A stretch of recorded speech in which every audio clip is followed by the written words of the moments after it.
Today I'm going to be sharing all of the last 9 months of my journey with you guys and talking about some things that I personally found helped me in getting back on track with my diet and fitness regime since having my daughter, which has been like an amazing surreal journey. I still, some days it doesn't even feel that we're already like where we're at.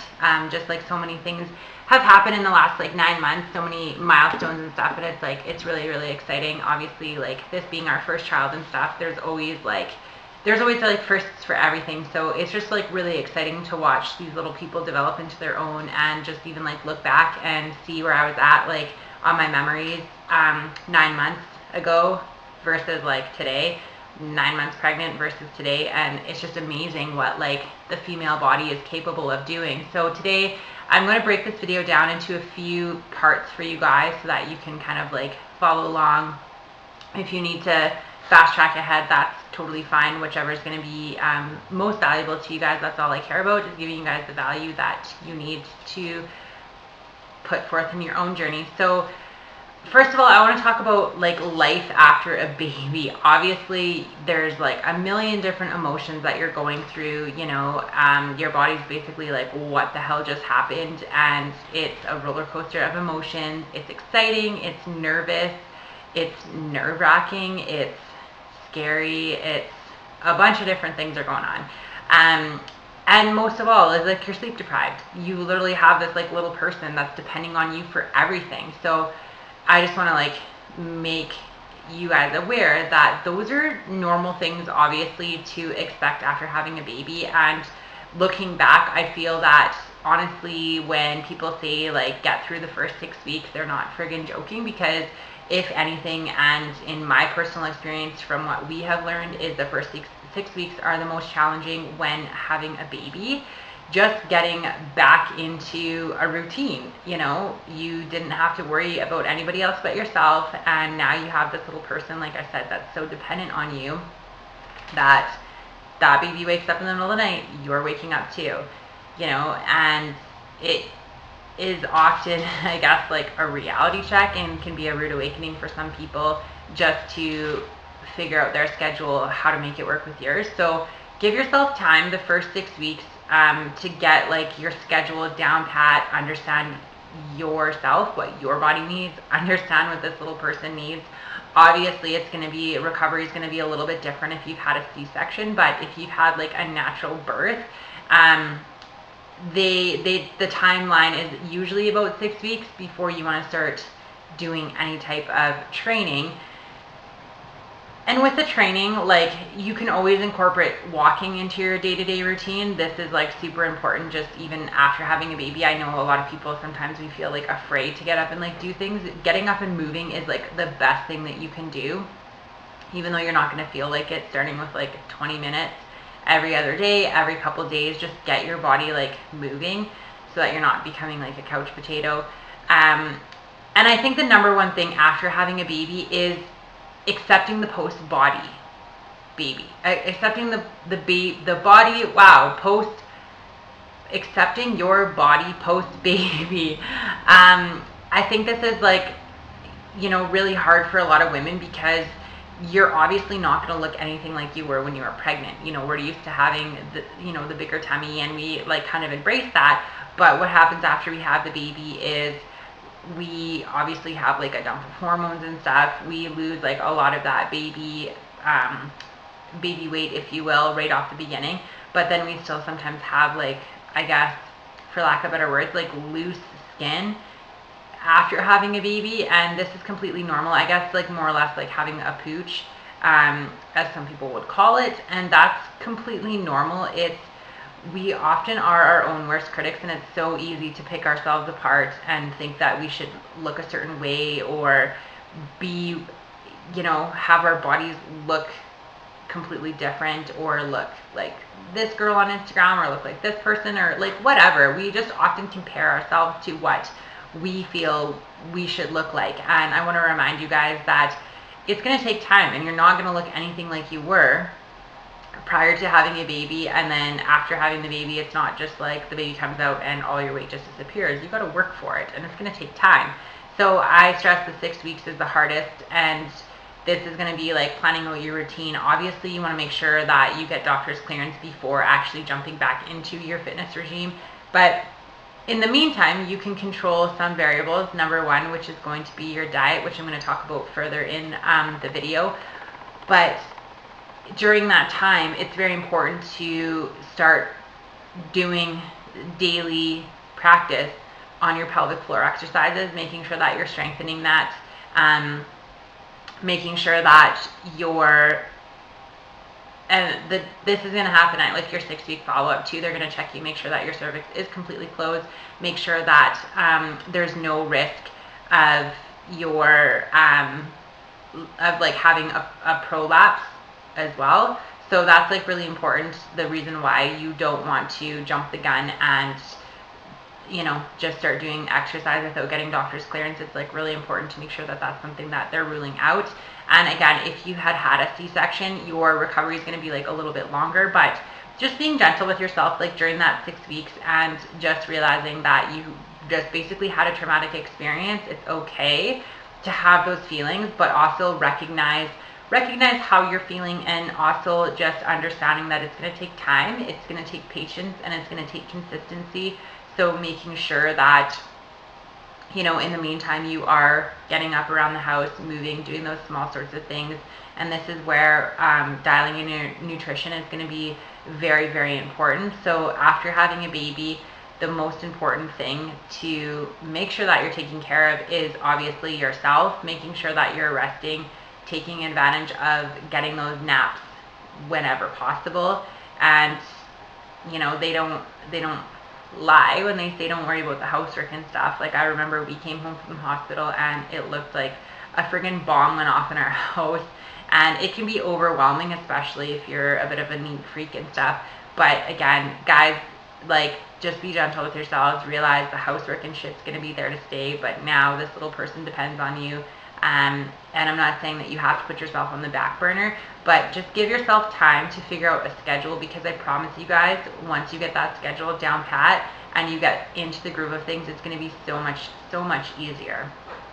And if you guys are breastfeeding, you're going to lose weight a lot faster, because when you're breastfeeding, it actually helps to shrink your cervix a lot faster. I'm not sure if many of you guys knew that, but breastfeeding alone, you're looking at burning roughly like 800 calories per day just from breastfeeding alone. So your body is going to require additional calories on top of that to make sure that your body's still getting those nutrients in lieu of putting out those extra calories for breastfeeding. So I'm going to be talking about rest, what that looks like. We're going to be talking about nutrition, and we're going to be talking about training regime in the next couple of slides.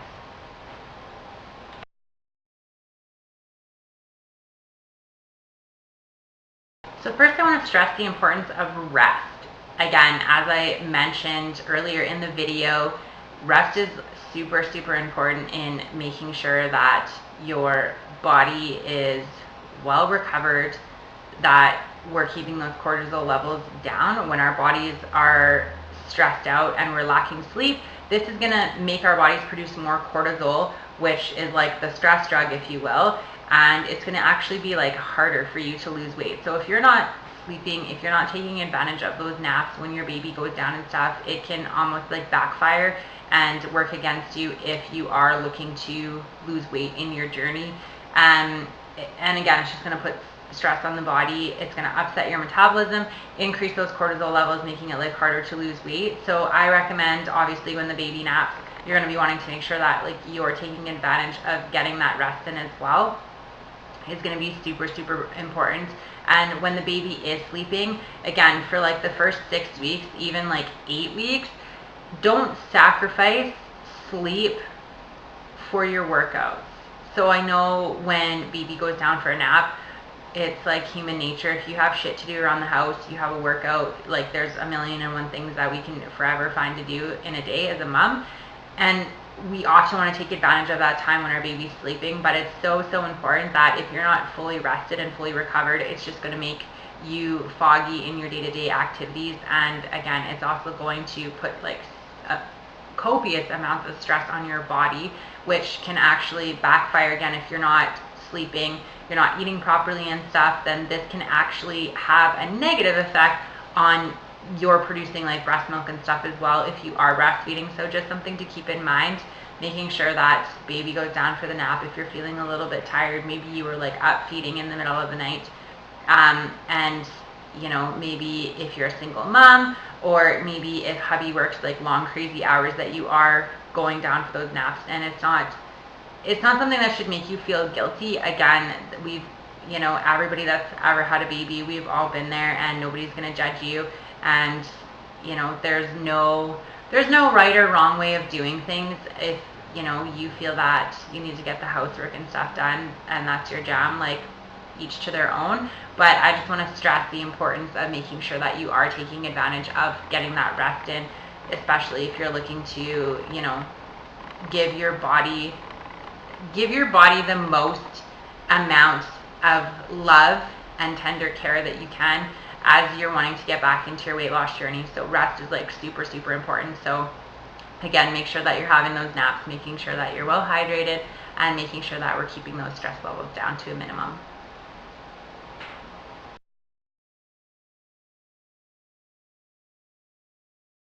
So in terms of nutrition, when we're pregnant, we can literally justify like every single craving and just say like, oh, it's what the baby wants, it's what I'm craving at the time, and can kind of get away with it a little bit more. I'm not saying that we always make the healthiest choices when we're pregnant. Some people, you know, crave sugar. Some people crave like the most terrible foods for them. But again, when you're pregnant, it's easy to kind of justify the cravings as, again, you want to make sure that you're increasing your caloric intake to make sure that you're having a healthy baby, making sure that you are eating properly and that you're actually like eating enough. And these are just things that as women go out the window and we have no control over sometimes, and you just need to cave and give in, and that's totally fine. But what happens when you have the baby, you want to make sure that you're setting boundaries, and we're setting boundaries to increase our metabolism. That's going to actually like steer away from those cravings.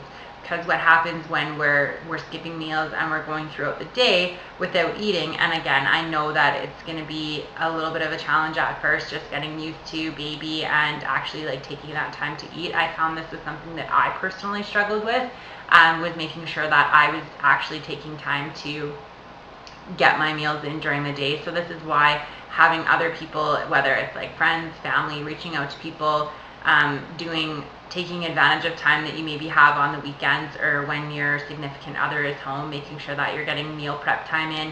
If you are a single parent, don't be afraid to lean on friends and family to help you with that.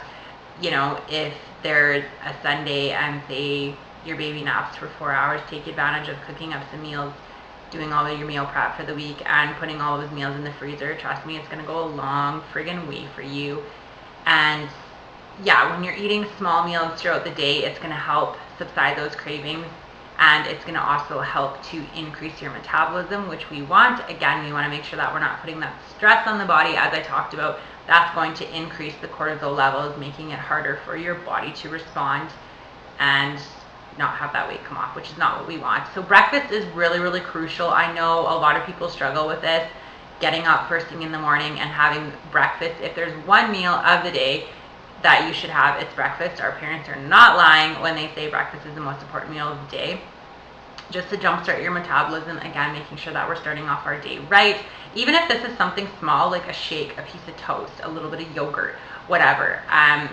You know, these sorts of things when you're nursing your baby, when your baby's done, put your baby in bassinet, put your baby on the floor, whatever, and make sure that you're able to kind of like get a bite in, even if it's like a protein bar. I don't always recommend having these all the time, just because they can be high in sugars and carbs. But if you're in a pinch and you just need like a quick fix, these are like a really, really good quick snack to have if you are in a pinch. Making sure that you're having good sources of protein as well, that's going to help control hunger. So again, things like shakes, chicken, fish, beef, salmon, all those sorts of things. Eggs are really good. Greek yogurt is really good. Another one would be like cottage cheese. So make sure that you're having good sources of protein. That's going to help subside and control your craving, you also want to make sure that with your nutrition regime, you're including fiber. Fiber is going to help with the digestive system, and it's going to help make you feel less constipated, less gassy, and less bloating as well. So it's really important that we add fiber into our diet, and fiber is going to actually help keep you fuller longer, which is a bonus, especially with like water as well. And I've talked about it before, but sometimes when our bodies are hungry, sometimes our bodies are actually thirsty. So making sure that you're well hydrated during the day, and it's super, super simple, guys. If you're struggling to drink water, I recommend this to all of my clients.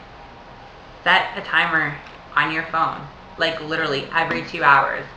Set an alarm, drink, drink, drink. I know it sounds like really stupid, but these are just like small little tools that you guys can incorporate in your day-to-day life to make sure that you are drinking more water, which is the goal. So another thing is healthy fats. So making sure that you're including a lot of healthy fats in your diet. So these are things like nuts, avocados, peanut butter. If you're cooking with butter, I would steer away from butter, as it has like a lot of higher fats in it, and fats that necessarily are not good for our body. So using like olive oil, extra virgin olive oil is really good. You can use macadamia nut oil, those sorts of things. If you prefer like more of a nut butter, like almond butter, you can do that as well. Adding plenty of fruit and vegetables in your diet is going to be really important. Again, we want to make sure that we're having a lot of the healthier alternatives. However, being mindful that some of the fruits and vegetables that we tend to have in our diet are really high in sugar. And it's not to say that they're bad sugars for you, but things like cantaloupe, mangoes, pineapples, those sorts of things have very, very high sugars in them. So you want to try and stick to things like berries. And when I say berries, this could be like a blackberry, a blueberry, a raspberry, strawberry. So things that are a little bit low in sugars are going to go a long way for you. Same with like vegetables. I always recommend sticking to like green leafy vegetables. So this could be broccoli, edamame beans, green beans, those sorts of things. You want to stay away from like carrots and snap peas. Those sorts of things, again, have so many hidden sugars in them that we don't even realize. Same with peppers. Those tend to have a lot of sugars in them as well. So it's not to say that you can't have those in your day-to-day routine as some snacks, but just being mindful, everything in moderation. And I always recommend having your meals at least like every 2 to 3 hours apart. Again, we want to make sure that we're keeping that metabolism going, because our bodies essentially use food for fuel. So when we're eating smaller meals throughout the day, it's kind of like you trick your body into thinking it's not dieting, and that's going to help boost your metabolism as well, because your body's just basically like burning through everything. And I recommend at least having like 5 meals a day. Depending on your caloric intake, sometimes this is going to be a little bit more for women. It's usually 5 to 6. Men sometimes is anywhere from like 6 to 8 meals a day. So just being mindful that you are eating smaller meals more frequently throughout the day is going to go a long way for you.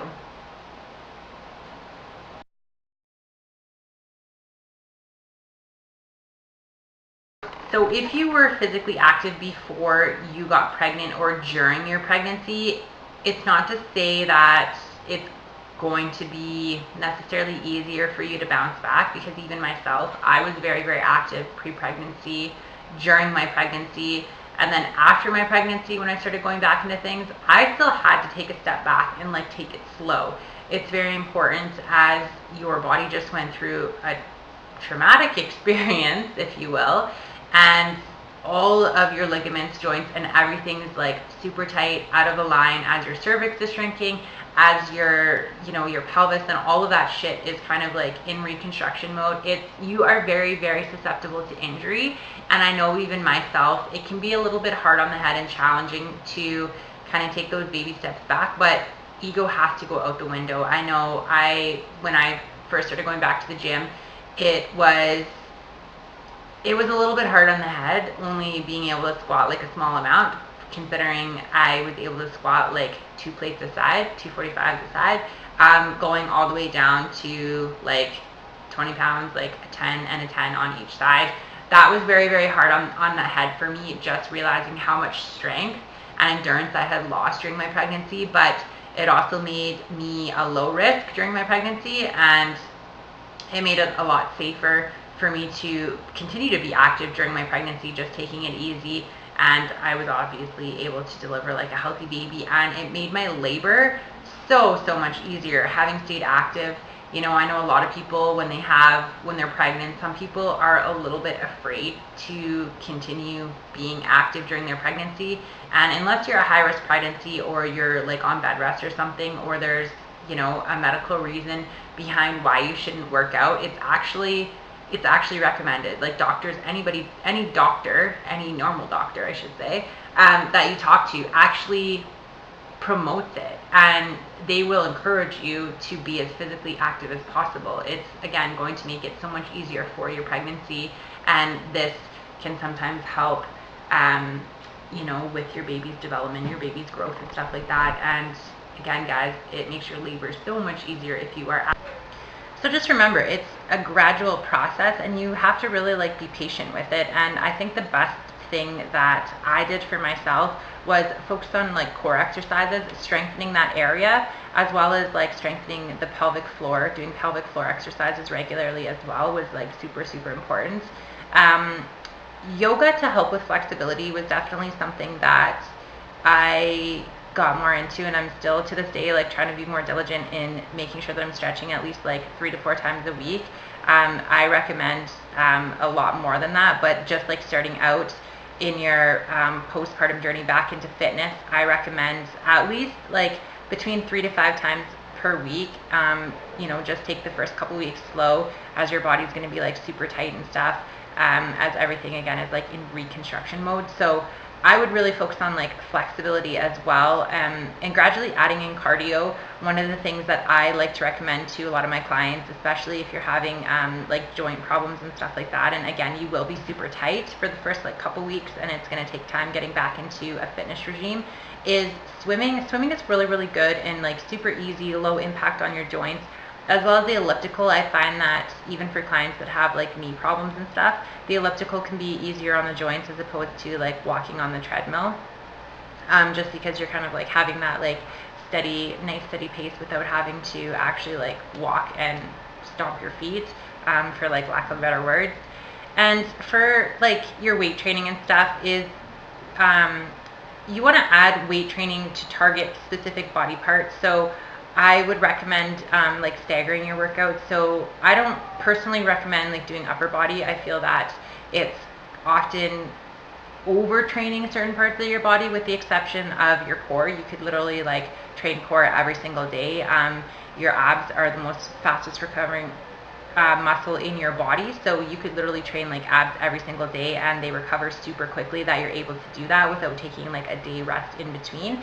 But I recommend like staggering your workouts, so doing like an upper body day and then like a lower body day, just to like again break it up so that you're not putting like too much stress on your body, just training like all the same body parts every single day, or like every single time that you go to train in the gym. And yeah, weight training is also going to help to speed up your metabolism as well, and it's going to help burn calories. And the great thing about weight training and incorporating it into your postpartum journey is, when you train weights in the gym, you actually continue to burn calories like even after your training at like say a resting state.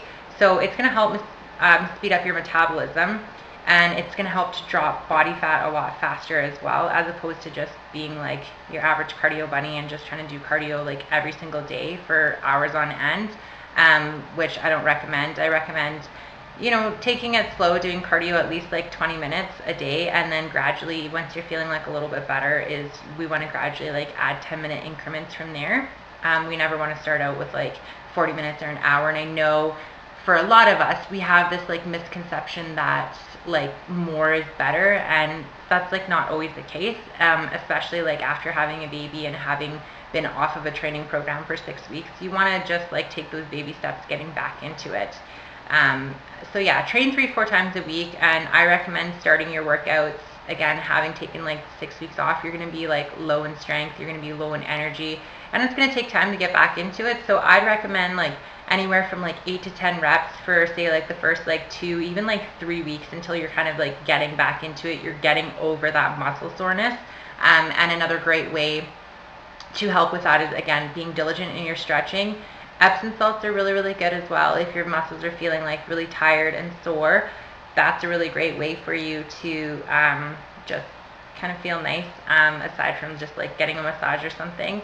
But yeah, take it slow, and then after like a couple weeks, you could gradually like increase the amount of reps that you're doing to like 12, and then work your way back up to like 15 or whatever it was that you were doing before. But the most important thing to remember, you guys, is to be patient. It's gonna take time, and like even for myself, since having my daughter, you know, I've noticed different changes in my body, different changes in my posture and stuff, and so I've had to be really, really diligent and give myself a kick in the ass to make sure that I'm obviously, you know, doing these sorts of things, that I'm stretching, that I'm being patient, and that I'm not rushing things, because again, we are more susceptible to injury, especially after having the last like 6 weeks off, or if you guys are just, you know, wanting to start a fitness regime after having your baby and you're like brand new to fitness. It's super important to take it easy and just take those like baby steps, and just listen to your body. Like if something doesn't feel right, make sure that you're, you know, you're addressing it, you're doing your family doctor visits, those sorts of things, and you actually like get doctor clearance to make sure that you're able to go back and do your workouts is super, super important as well. And make sure that you're seeing the right people that are specialized in things that can help you. So maybe that might be like seeing a pelvic floor specialist that's, you know, deals with that sort of thing for women postpartum. I know for myself right now, since having my daughter, things, when my body was back in like reconstruction mode, there's been like some slight shifts and adjustments in my pelvis and stuff, so things are kind of like shifted and off and a little awkward and stuff. And so I, even for myself, am in the process of working on that with the chiropractor and massage therapy and stuff. So again, it's super important that we are addressing these sorts of things so that we're not, you know, increasing our risk of having more injuries on top of what we're already dealing with, and just making sure that we're going to be back to our healthy old selves as we were pre-baby. So thank you so much for those of you guys that are watching. I encourage you guys to please like, share, and subscribe to my channel for more videos, fit tips, you know, all those sorts of things as well. And if you guys are struggling in your own journeys and you guys are like needing some more help and guidance, or you guys have like further questions around some things and from my personal experience, I'd love to hear from you, ladies. Shoot me an email, shreddedphysiquesteam@gmail.com. Otherwise, yeah, I wish you guys all the best.